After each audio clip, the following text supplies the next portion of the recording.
Assalamualaikum warahmatullahi wabarakatuh. Kembali lagi dengan saya Muhammad Alhamdani. Pada kesempatan kali ini saya akan mencoba ngobrol sedikit seputar peristiwa atau sejarah yang berkaitan dengan Rasulullah SAW. Setiap tahun para penziarah datang ke Mekah untuk melaksanakan haji ke Baitullah. Agama tauhid yang dibawa oleh Nabi Ibrahim sudah melebur berbau seakan-akan hanya sebatas adat istiadat. Setiap klan di Mekah itu memiliki tugas masing-masing. Klan Quraisy yang pada waktu itu dipimpin oleh Abdul Muthalib yang bernama lengkap Syaibah itu memiliki tugas sikoyah, yaitu memfasilitasi persediaan air. Pada waktu itu Mekah mengalami paceklik kemarau panjang sehingga Abdul Muthalib berpikir keras bagaimana keluar dari permasalahan dan bisa memfasilitasi para penziarah. Ceritakanlah Abdul Muthalib beristirahat di Hijr Ismail.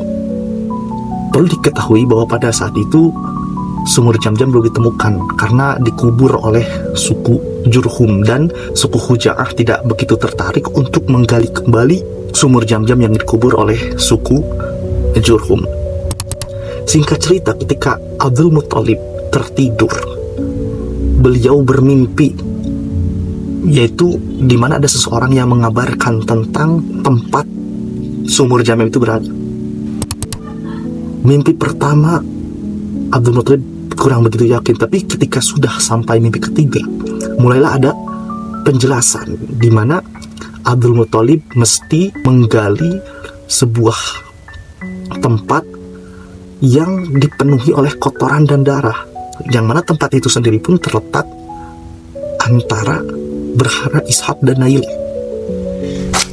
Abdul Muthalib awalnya tidak begitu berani untuk menggali tempat yang ternyata berada di antara berhala Ishaq dan Nail. Akhirnya Abdul Muthalib memberanikan diri ditemani oleh putranya Al-Haris. Abdul Muthalib lantas menggali tempat yang sudah diisyaratkan oleh seseorang dalam mimpi itu. Ya, ketika Abdul Muthalib mulai menggali, benarlah respon dari orang-orang Mekah. Mereka benar-benar mencegah Abdul Muthalib untuk melakukan hal yang menurut mereka itu tidak layak dilakukan oleh seorang pemimpin Quraisy.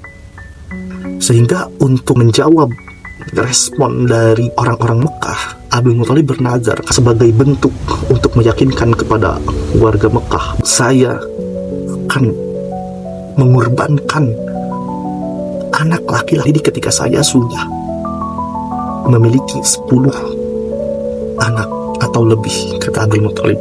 Mendengar janji yang diungkapkan oleh Abdul Muthalib, warga Mekah akhirnya mundur. Mereka tidak lagi menahan Abdul Muthalib untuk menggali.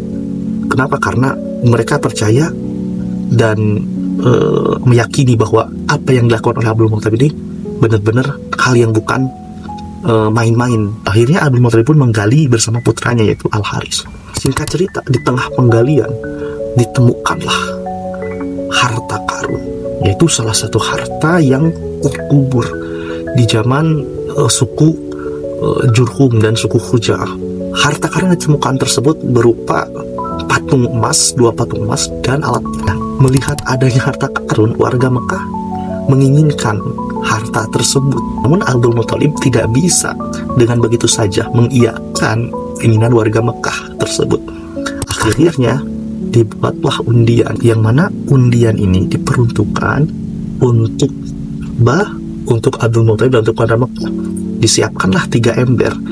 Ember yang berwarna kuning itu untuk Ka'bah, di mana ketika undiannya mengarah kepada ember kuning, maka bagian Ka'bah. Kemudian ember hitam untuk Abdul Muthalib, di mana ketika undian mengarah kepada ember hitam ini, maka barang tersebut milik Abdul Muthalib. Dan terakhir ember putih untuk warga Mekah. Singkat cerita, 2 patung itu mengarah kepada ember kuning, sehingga 2 patung itu milik Ka'bah. Kemudian alat-alat perang mengarah ke ember yang berwarna hitam, sehingga alat perang milik Abdul Muthalib. Dan akhirnya warga Mekah tidak mendapatkan apa-apa. Itulah salah satu latar belakang bagaimana Abdul Muthalib bernadar akan mengorbankan Said Abdullah. Lantas bagaimana kisah selanjutnya? Apakah Said Abdullah itu benar-benar dikurbankan? Dan ternyata tidak.